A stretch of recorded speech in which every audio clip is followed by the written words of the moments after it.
Good morning, Liat. It's so nice to see you today. Thank you for taking the time to tell me your story. I'm going to begin with a short biography about you, and then I'll tell a little bit about the project, and then we'll have a conversation.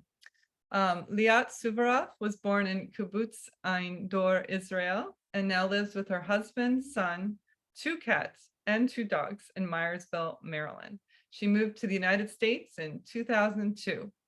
She speaks Hebrew and English.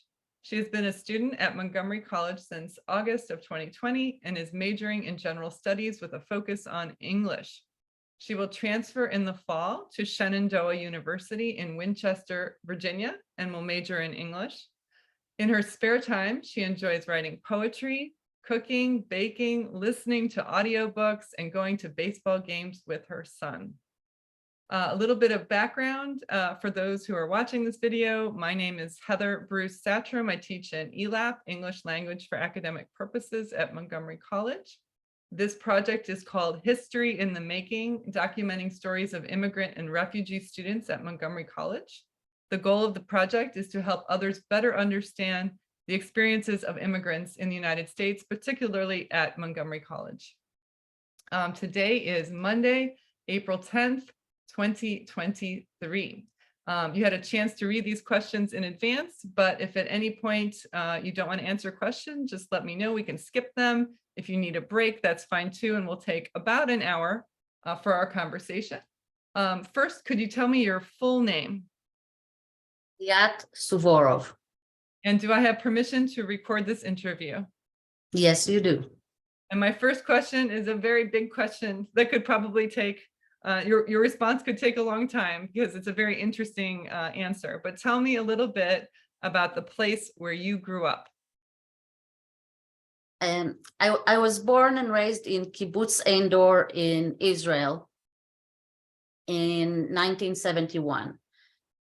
A kibbutz is a socialist co-op, and we had basically communal living, which meant I'll start with a bang.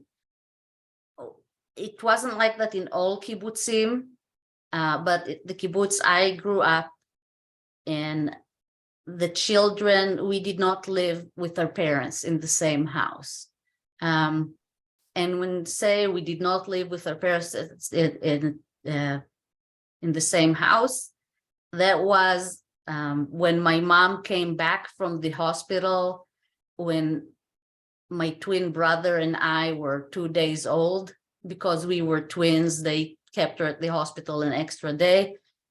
She brought us to the children's house, as we call it. I mean, the baby house for babies.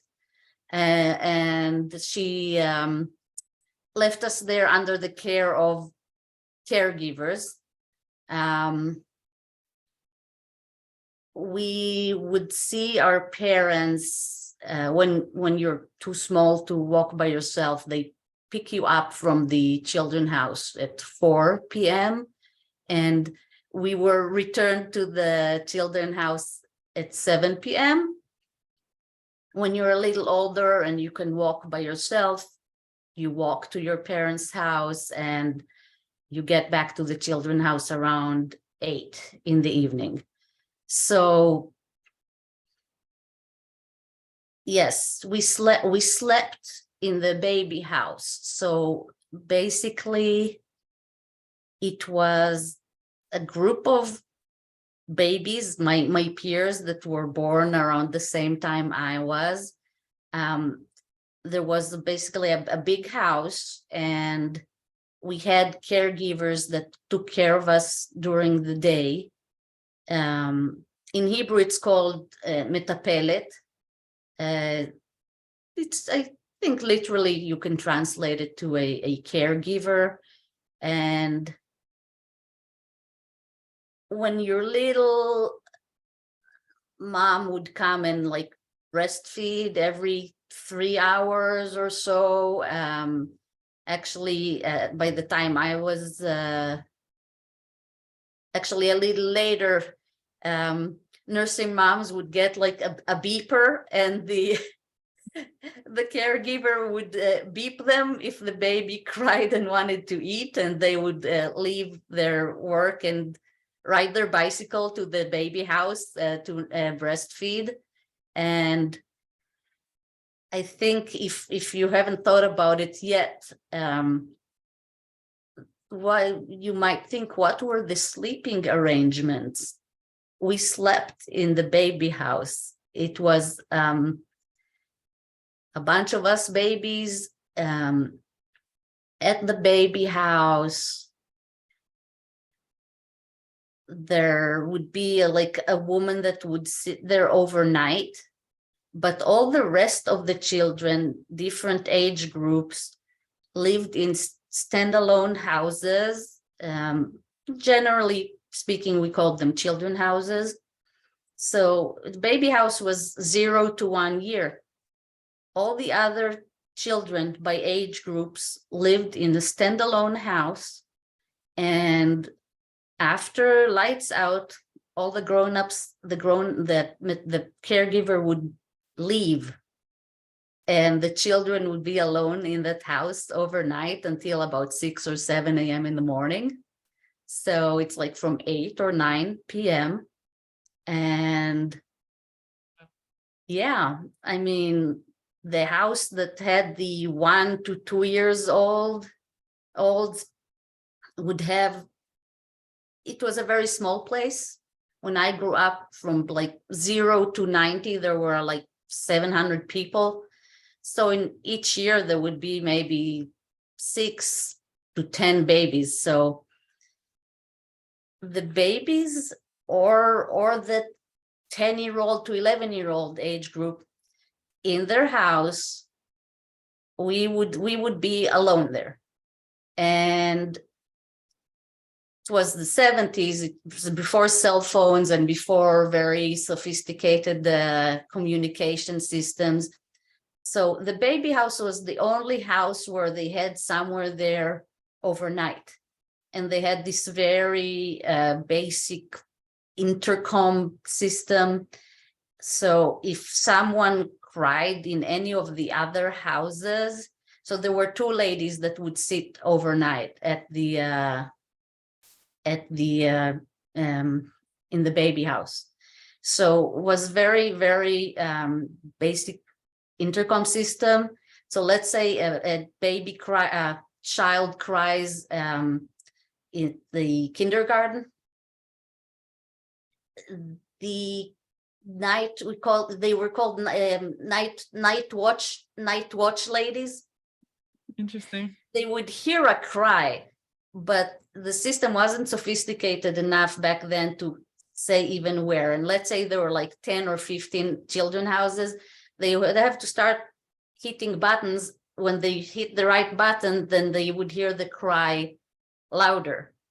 And one of them would get on her bicycle and ride to that house to console the crying child, to see, if someone needs a fresh bed sheets or someone had a nightmare. So if you were 5 years old and you woke up from a nightmare and you're crying, a woman that's not your mother and you don't even necessarily know would show up to comfort you. Wow. And when you were older and you could speak, like, you would stand under like this intercom. It was so basic. There was no button to push. It was always open, and each of our our age groups, our peers, these were the people we like grew up with continuously. We had names for the groups. So my group was Dekel, which means like a palm tree. Okay, so let's say myself or one of my peers woke up and felt ill, we would stand like under this intercom speaker and say, Shomeret Laila, which is the night watch lady. Shomeret Laila, come to the Dekel house. Interesting. Now there were, I would say, probably between zero to like 12 years old, which was the children that were under the care of the night watch ladies during night. There were about 100 to 150 children, and they were not allowed to leave the baby house unattended. So there were two of them. So what happens if someone is crying at the 3 years old house and someone is need something at the 7 years old house, right? The woman would go first to the younger child, but I mean, who knows how long it could take for her to take care of the needs of that child. And meanwhile, you could be 7 years old and you woke up from a nightmare and you could be waiting for an hour for someone to come and attend to you. And then when someone comes, it's someone that you might know a little bit or not at all.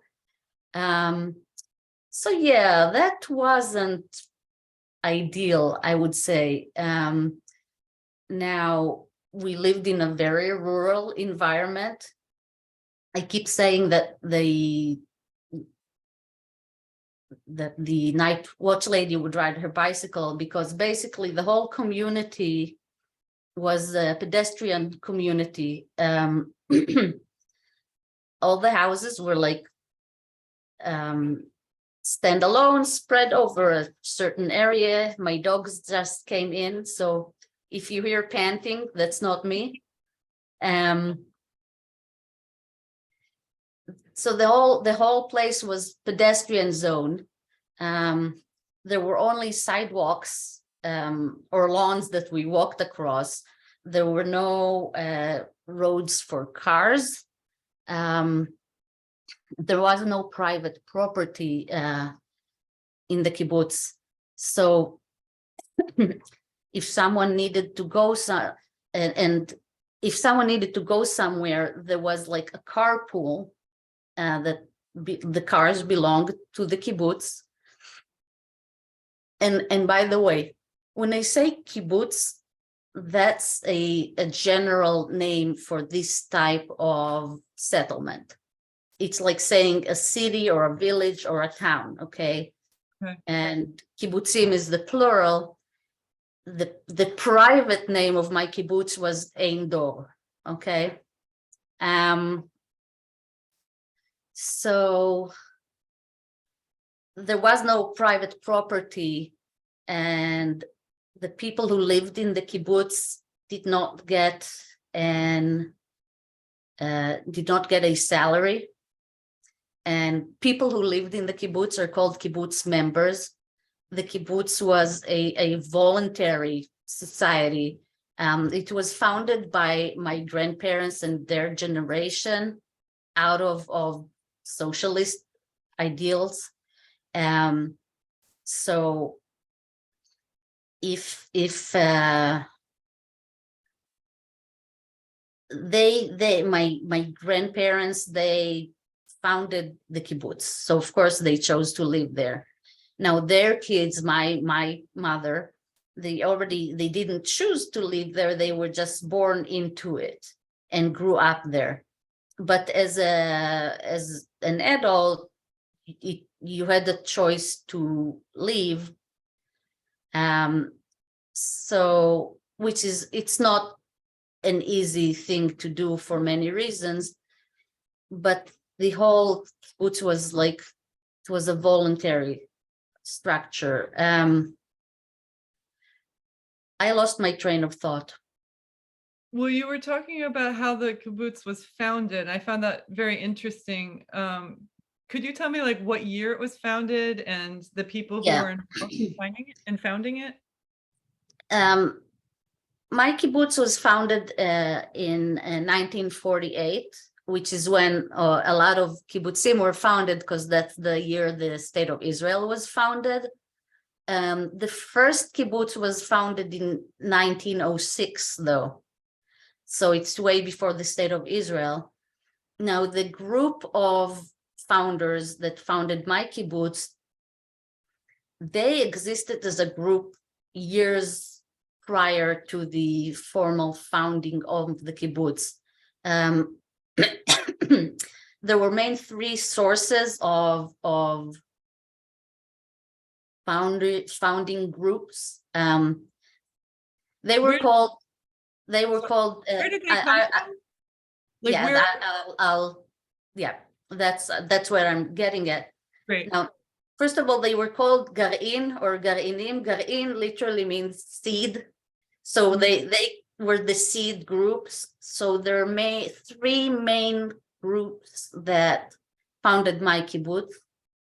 And if I, miss on anyone or anything, they will have to forgive me in advance. So we had the it was called Israeli seed. We had the American seed, and we had the Hungarian seed, Gar'in. I'll use the Hebrew word Gar'in going forward, okay? So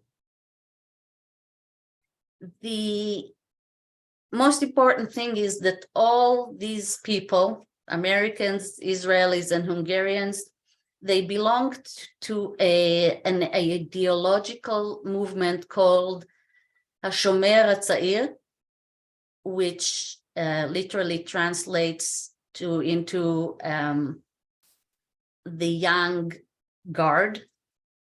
And Hashomer HaTzair was a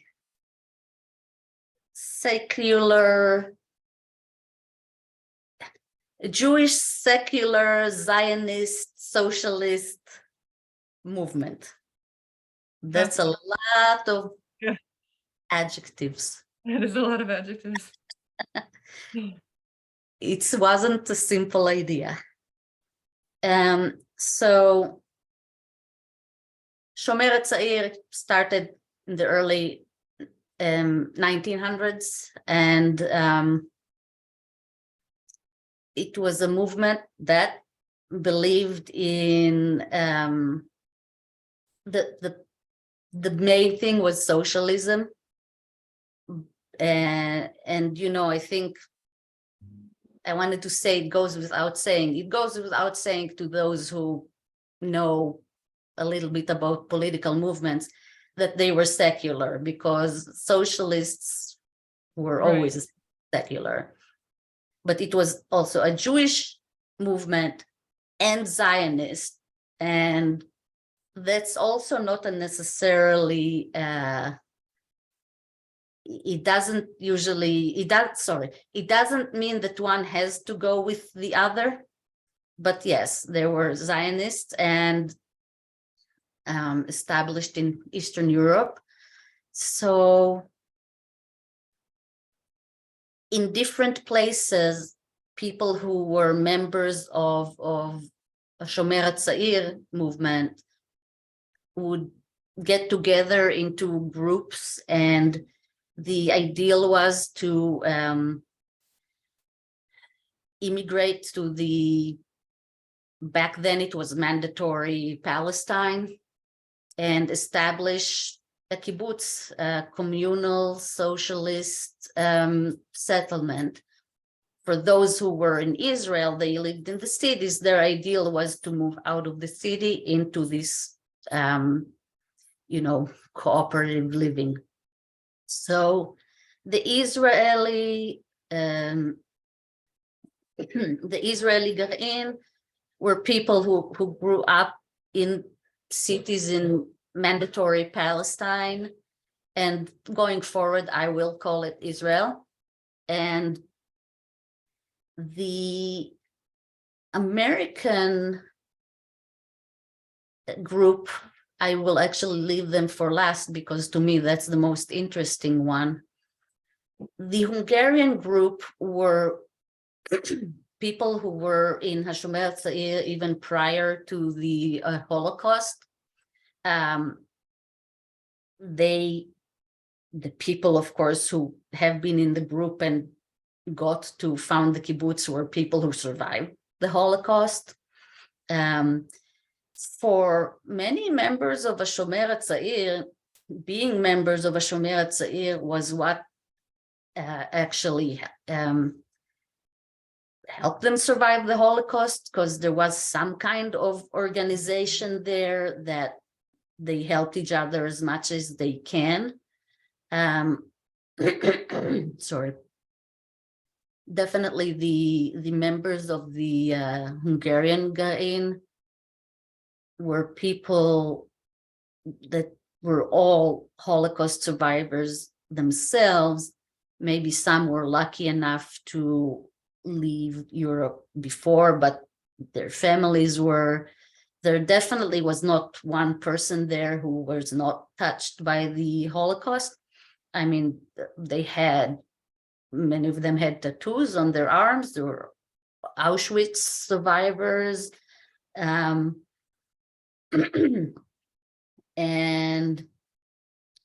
those of them who survived and managed to get to Israel, they got together to Israel as a group, and they lived together. The Israeli Garin, like people again, joined together from some cities, I think mainly from one city called Petach Tikva, which was, yeah, let's not get into it right now. I'm stream of consciousness. Is that where your ancestors were from? My grandmother, who was in the founding founders of the kibbutz, she was from Petach Tikva, and my grandfather was born and raised in Berlin, and he managed to leave Germany in 1936, got to Israel through, like, after being in like refugee camps in Italy, and joined the Shomer Tzair, the movement, and joined the group. You know, other people that weren't out of the three founding groups also joined. The town that you mentioned that your grandmother's from, I'm not familiar with that. Today, what country would that be in? Oh, Petach Tikva. Well, sorry, my grandmother was from the Israeli Garin. So Petach Tikva is a city in Israel. I see. Okay, I see. So you have ancestry going back to Israel and to Germany. Yes. That's my maternal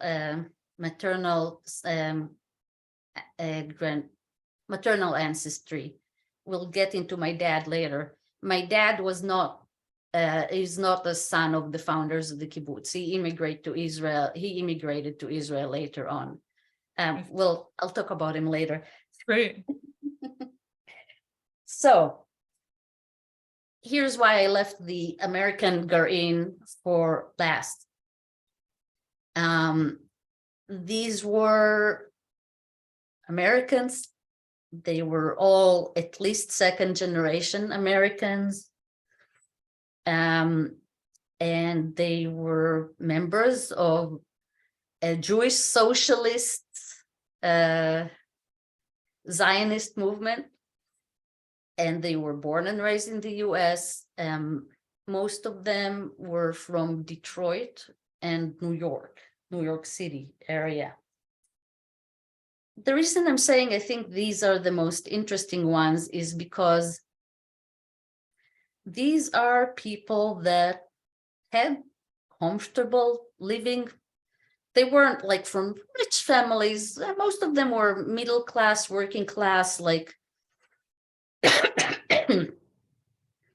but living in New York City or Detroit in the 1930s and the 1940s was definitely a much more comfortable living than a barren hill in mandatory Palestine with like no roads and with the Arab neighbors shooting at you. So that was pure idealism. Mm. I mean, the others were idealists too, but it's much more understandable why the Hungarians, why they would like to move to Israel and start something together.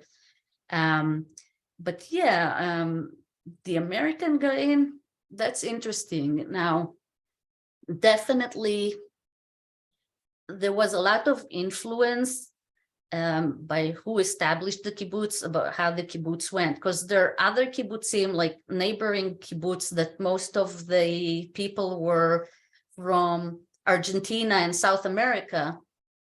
That kibbutz had a very different character from a kibbutz that was established by Americans and Hungarians. Absolutely. We were considered an American kibbutz because there were other kibbutzim where they had founders from the United States.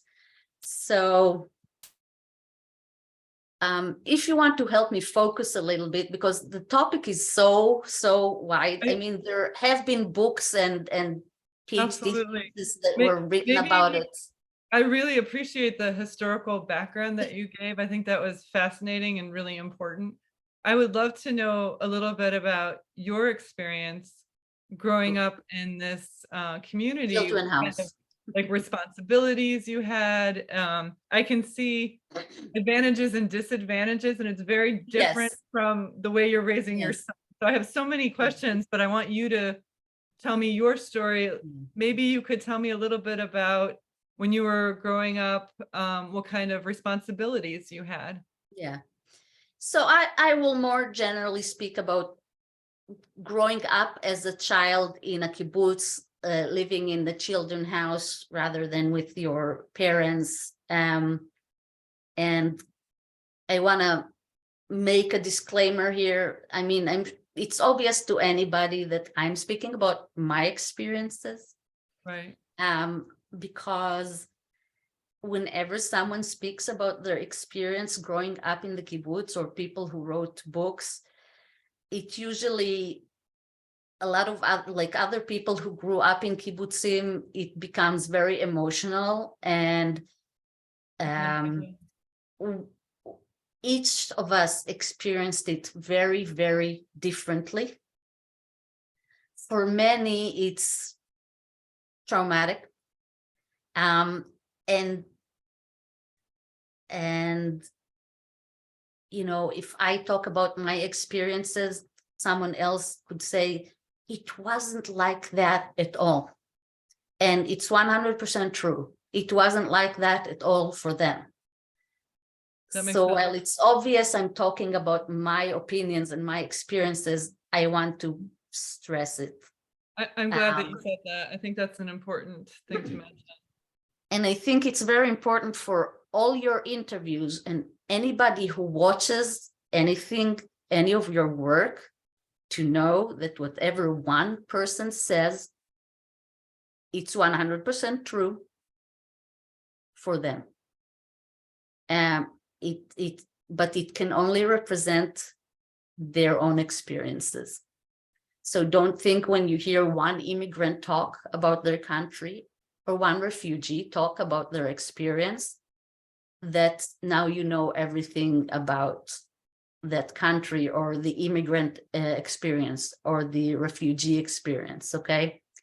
I think that was beautifully expressed. Thank you. I think that's very important what you just said. So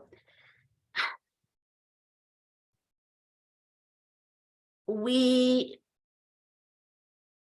grew up in a children's house. The physical structure would be that of a standalone structure. We had a classroom. We had a dining room. And I don't know how big people have it in their mind, but I'm looking at my living room in my 1,800 square feet put house in Myersville, and my living room is probably bigger than the dining room, or and about as big as the classroom we had, because there were only 16 of us. And 16 of us are all the children that were born in Kibbutz Ein Dor between 1970 to the end of 1971. And it was 8 of us per year, like in my group, okay? In the 1971 group, there were 8 children. So there were 16 of us living in that house. So the dining room was 4 dining tables, and we sat there like four per table, plus 2 caregivers. Okay, our caregivers were, one was like what you might call like a house mother in like a boarding school here or something like that, and the other one was called the educator. So the educator, kind of like the homeroom teacher in elementary schools here. But of course, it's much more than that, because it's not a teacher that sees you during the school day. She's like in charge of your education, not only teaching in class. The caregiver was in charge of all the household needs, okay? So structure of the house. We had a classroom, we had a dining room, we had like a corridor with 5 bedrooms branching out of it. We would sleep 3 to 4 children per room. The rooms, I would say, like the average American bedroom, actually even smaller than that. So we had like 4 single beds there, and 4 of us would sleep in the same room. It's boys and girls together, but we grew up together since age 0. It's like sharing a room with your brother or your sister, in some ways. In some ways, the children of my group were like my brothers and sisters, and in many other ways, they weren't. I think at this point, we just don't have time to get into all the intricacies of that. Sure. So, and there were showers and bathrooms, and we would get up in the morning, was around 6:45, and we would, brush our teeth and everything. There were 2 sinks, and then, and we all like got our toothbrushes and stood there, a bunch of kids around every sink, in front every mirror, and brush our teeth together. And then we would have first period, and then we would all eat breakfast together. The food for breakfast was provided from a central kitchen. And actually, in the kibbutz at that time, the residential houses where our parents lived didn't have kitchens. They barely had something you could call a kitchenette. The members would go 3 times a day to the dining hall and eat the meals there. So all the meals were cooked and provided by the community. So our caregiver would go to the central kitchen, get us the food. I know one of the questions on your written questions was about the food. We ate what you would call in the US the kind of Mediterranean diet, which of course that was just what we ate. It's diet as so we had basically rye bread, a lot of fresh vegetables. It's kind of funny to me that in the US people kind of look at you funny that you eat fresh vegetables for breakfast and like chopped salad and things like that. We didn't have like meat, no bacon and steak for breakfast. So we had rye bread, a lot of fresh vegetables, and possibly some kind of porridge, and like some kind of omelet. And we would drink tea, hot cocoa.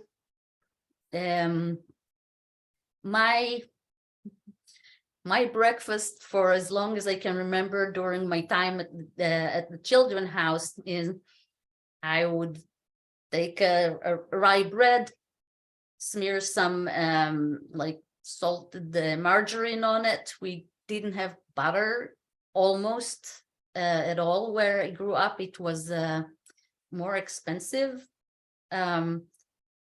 And also, I guess, anyways, that doesn't matter. I would just smear a slice of rye bread with margarine, and then I would slice a tomato. And if I was very slow, so if I had time, I would also peel some green olives, and I would make basically a slice of bread with margarine, with sliced tomatoes and olives on top of it. That was my breakfast. I loved it. I saw no reason to change it. Ate an omelet sometimes, ate some porridge sometimes, and then you were talking about our chores and duties. So basically, yeah, it's 16 kids living in a house, and there is one caregiver who's in charge of everything. Since we were in 3rd grade, we were responsible for cleaning our own house. So the caregiver was in charge, but we did it. So there was kind of like a schedule of who does what. The schedule would change every week. So some children would be assigned for like cleaning up after breakfast, and washing the dishes. It was all hand washing. There were no dishwashers in 1970s in a kibbutz in Israel. Probably no dishwashers in any residence in Israel in 1970s. So like 2 kids would be in charge of the dining hall. They would wipe the tables, they would wash and dry the dishes. Some children were in charge of cleaning the classroom, some or cleaning the showers and bathrooms, and some would be in charge of the bedrooms. So every day of the week, 6 days a week, because the week in Israel was Sunday through Saturday. Saturday was the only day off. Every day of the week, there was different rotation of chores. So let's say if dining room and showers and bathrooms were always the same. You have to clean it. But let's say the bedrooms, so there were 5 bedrooms. Some days you just, swept the floor and like dusted the window sills. Once a week, we would change the beddings. So like let's say 4 children were in charge of the bedrooms for that week. So these 4 children would go into all the rooms, take all the beddings off the beds, and then put fresh beddings. A few times a week, we would wash the floor, and we didn't have wood floors. It was all tiled. The way we washed the floors in the kibbutz, take a bucket with water and detergent. We would spill it on the floor, like just flood it, and then we had squeegees, and we would squeegee all the water outside to like on the front lawn, just, and then we would take them up and dry the floors. So yes, we did everything, including. Did the boys and the girls have different chores, or was it assigned No. regardless of gender? the assignments were regardless of gender. Yeah. That's it. I never even thought about it. Although in the adult world, the roles were very genderized, which is completely against the ideology of the kibbutz. Interesting. But yeah, no, at that point, so, but we also cleaned our own toilets, and we would, people who cleaned the toilets, again, we were, what, third grade, what is it, 9-year-old, whatever. We would take bleach, put it in the toilet, scrub it. There was no issue like, oh my God, the children are touching dangerous chemicals. We had bleach. It wasn't Clorox in spray bottles. We had a bottle with bleach. We would put some bleach in the toilet, scrub it. Nobody got hurt. So you mentioned you have a twin brother, so he grew up in that same group of children with you? Yes. And definitely the relationship between him and I was definitely much stronger and deeper than between myself and the other children.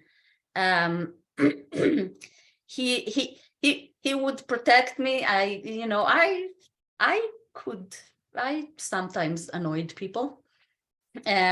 My brother would protect me. Basically, he was the only one who's allowed to beat me up.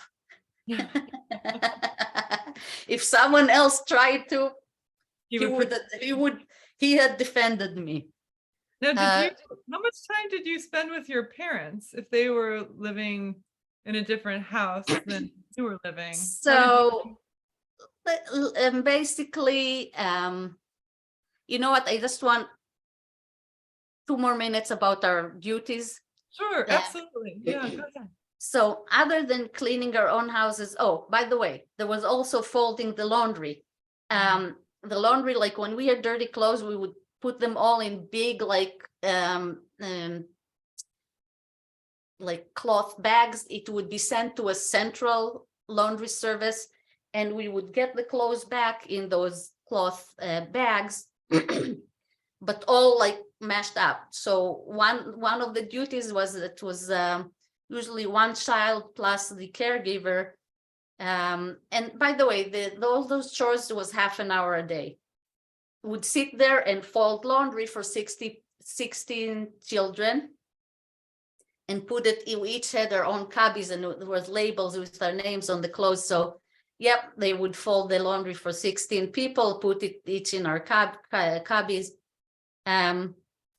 Now, the favorite, nobody liked doing the cleaning chores and laundry and dishes, but the most fun, there were 2 things that were outside of the children's house.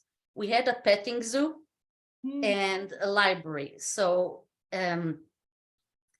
during the chores rotation, which was changing weekly, always 2 children will also go help in the library, and 2 children would go help in the petting zoo.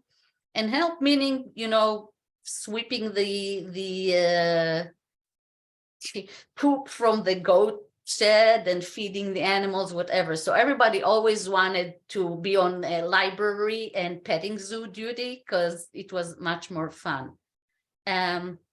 So about our parents. So people in kibbutz lived in very, very humble accommodations.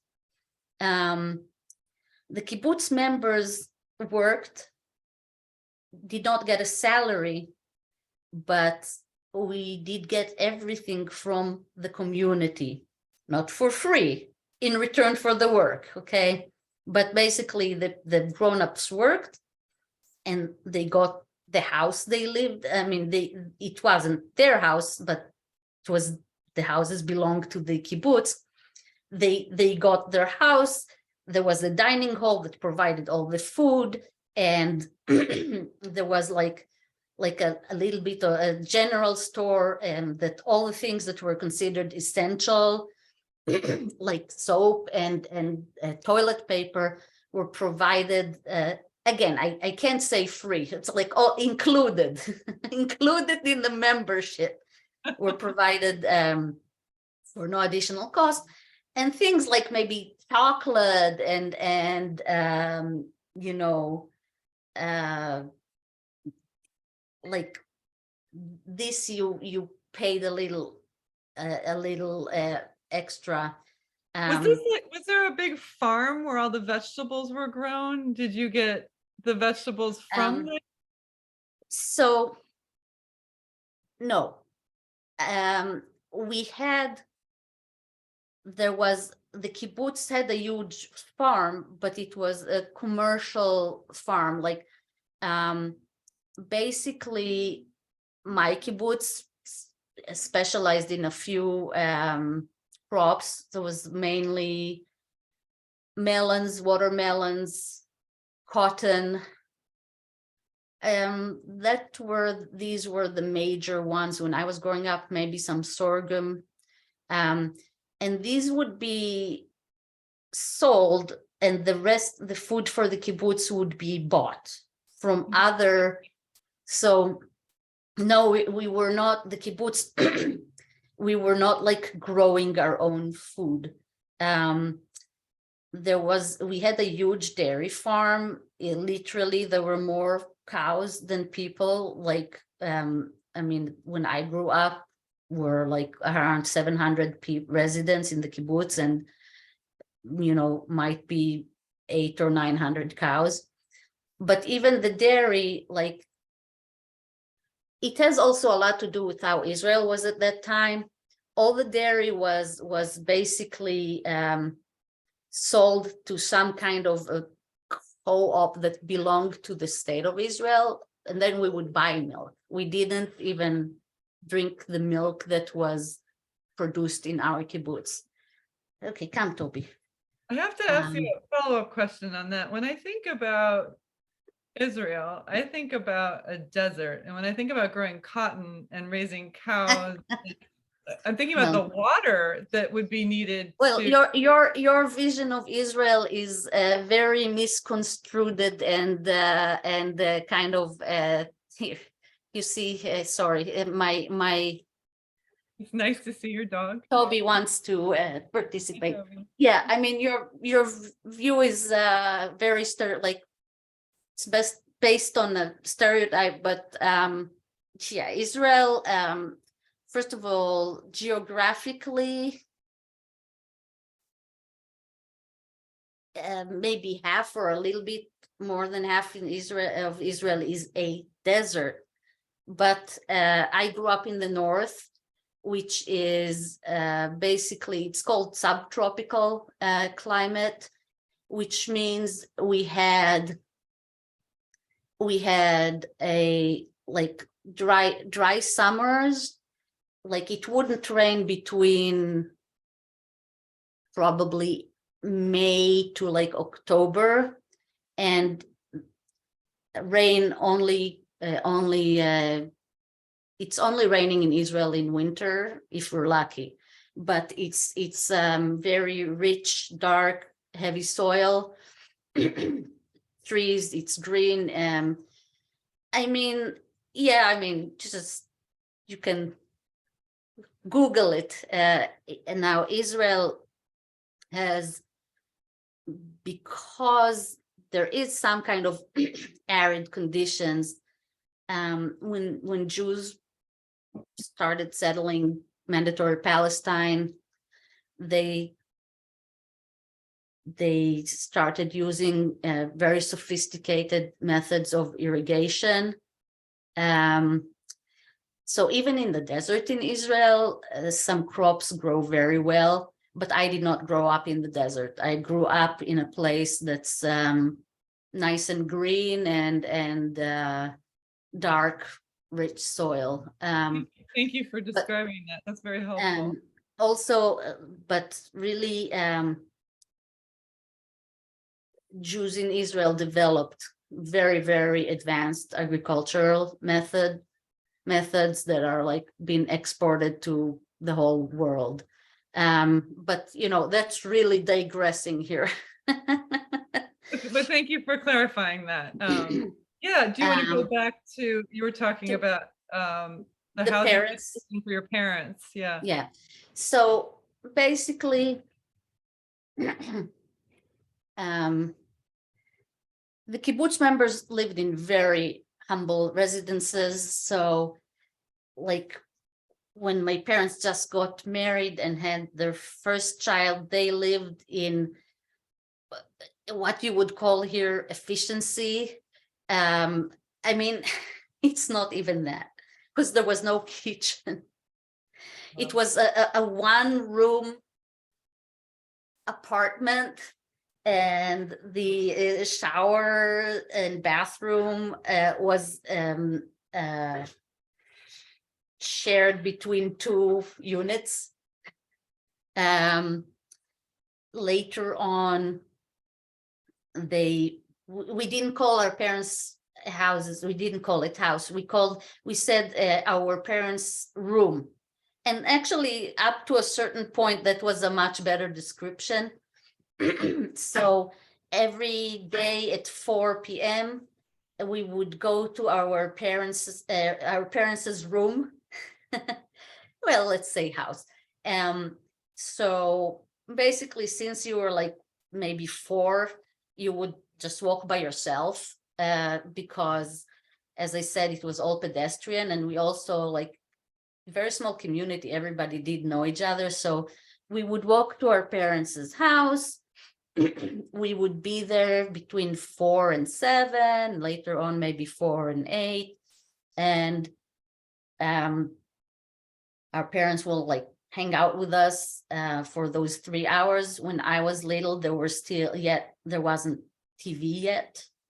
On one hand, it sounds like very little.